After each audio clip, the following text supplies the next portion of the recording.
Hey everybody, today we're just going to bring you a little recap of what we did today. We are here in Normandy.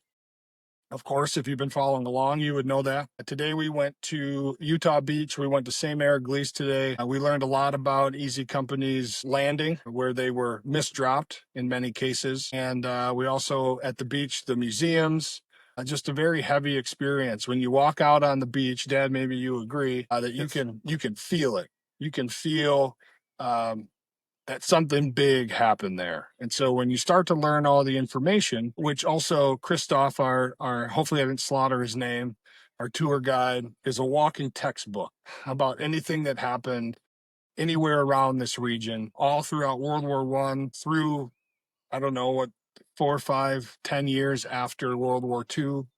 He was born and raised here in Normandy. It's great. He's a great guy. Ben, also our tour guide, is very knowledgeable of stuff. Dad, what was your favorite today? My favorite was being on the beach.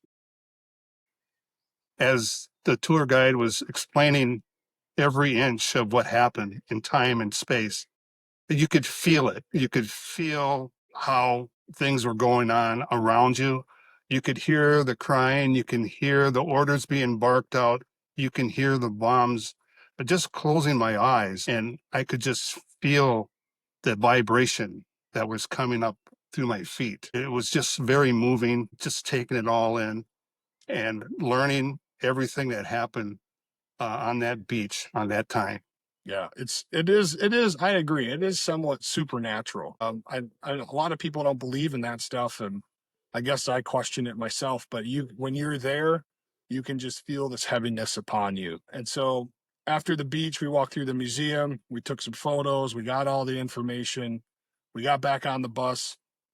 And we started heading towards Sainte-Mère-Église. And on the way there, we stopped at the Easy Company, 100 for was a 2nd Battalion, 5-6 Easy Company, the Band of Brothers. We stopped at their memorial that they have. So if you watch any of the shorts from today, you'll see that we stopped there. And the tour guide again had explanations for every minute of what happened there, what the men did, what they felt, or what they reported they felt, what the result was. And then we continued on. We continued on to Sainte-Mère-Église, which was a pretty amazing place to be. They have the 13th century church there. The town is bustling. Of course, people live there and they're coming in and out. But everybody there seems to be extremely friendly. They seem to be extremely grateful for their liberation and what the American soldiers did to get them out of that situation. Man, it was a lot. It was a full day. What did you think, Dad, of the town?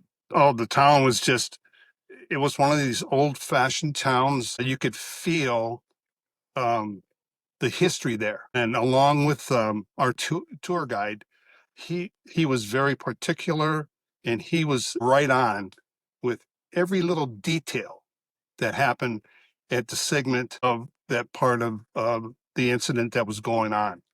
He was he was right on target on it. Yeah. Yeah, and so they also have the Airborne Museum is there. So we got to walk through that and see, the gear that the paratroopers carried, what the planes jumped out of looked like, both inside and outside. The gliders were they had a huge building.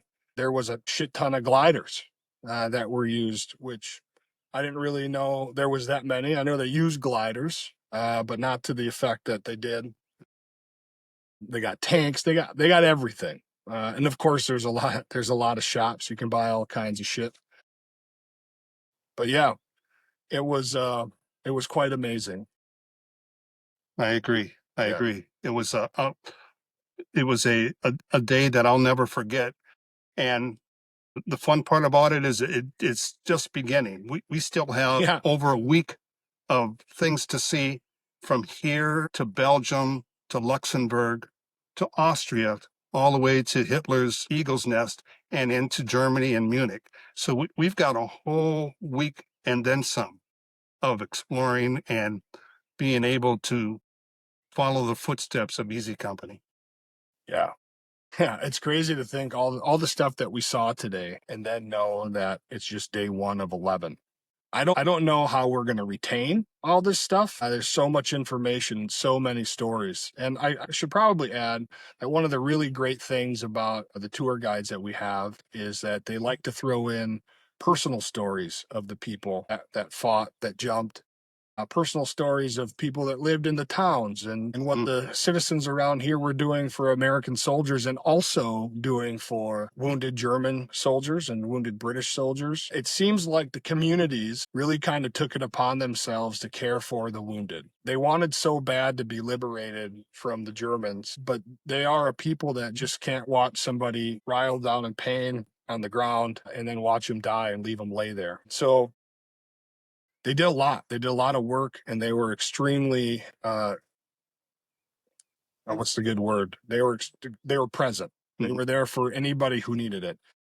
In fact, I hope maybe Ben or Christoph doesn't see this because I don't remember the name of the little town we stopped in, but there's a little town on the way to Utah Beach. It's probably got 6 to 8 houses in it. It's got a 13th century church that's really small. But we were told the story of 2 American medics who landed there or made their way there after the invasion or after they landed on the beach. And they had come to an agreement with the Germans that anybody wounded inside this church is off limits. It's going to be a neutral zone. Switzerland, if you will. And they had both American and German soldiers in there who were wounded that were needing help. Some very badly wounded, some just had a couple holes in their bodies, needed some stitches and some bandages. But you can still see on the pews in the church the dried pools of blood from the men that were laying there being treated from all those years ago. And it really kind of, when you're there and you can see it, if you want to reach out and touch it, but you're there in that space. And just knowing that right where I'm standing, American or maybe even German soldiers were getting treated and may have just died there.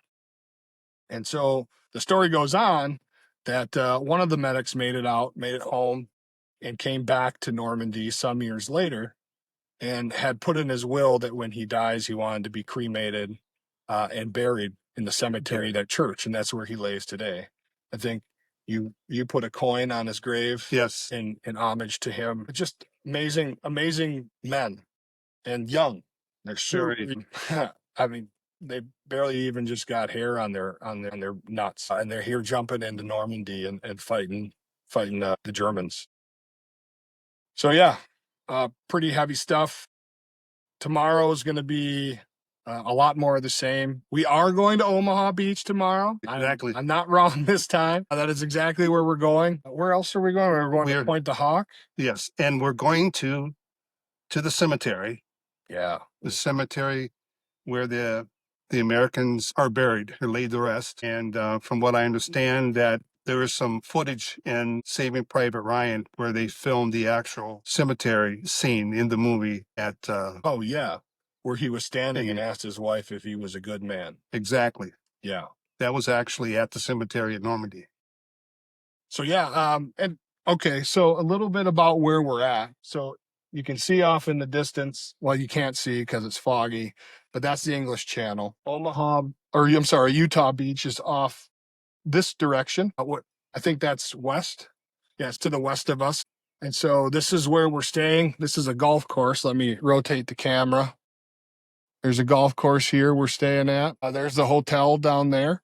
You can see, but just a really amazing place. If it wasn't so foggy, you could see across the valley. There's some German bunkers up there that were taken on the invasion. But other than that, I don't want to give too much information because I feel like if you're a person that is interested and wants to come here, I don't want to. It's like ruining a good movie for you. But I also want us to give you enough information that if you're not fortunate enough to ever get here, that at least you've heard through our eyes and our voice how it affects us and what we saw. But I think it's important. It's important that if you can, that you get here. Yes, We owe it. In my opinion, we owe it to them. So if you're able, get your ass here at some point in your life. It's a must. The sooner the better, because who knows what'll happen, natural disasters or weather or erosion or whatever kind of wash things away over time. So anything, Dad, to end on? That I'm looking forward till tomorrow and the week to come to experience this wonderful thing. Ditto. Ditto. We got 10 more days. 10 more days. Maybe our heads will explode because there's a lot of information. So anyway, have a great evening. We'll see you guys tomorrow. Pops. See you tomorrow. All right. Bye-bye. Bye.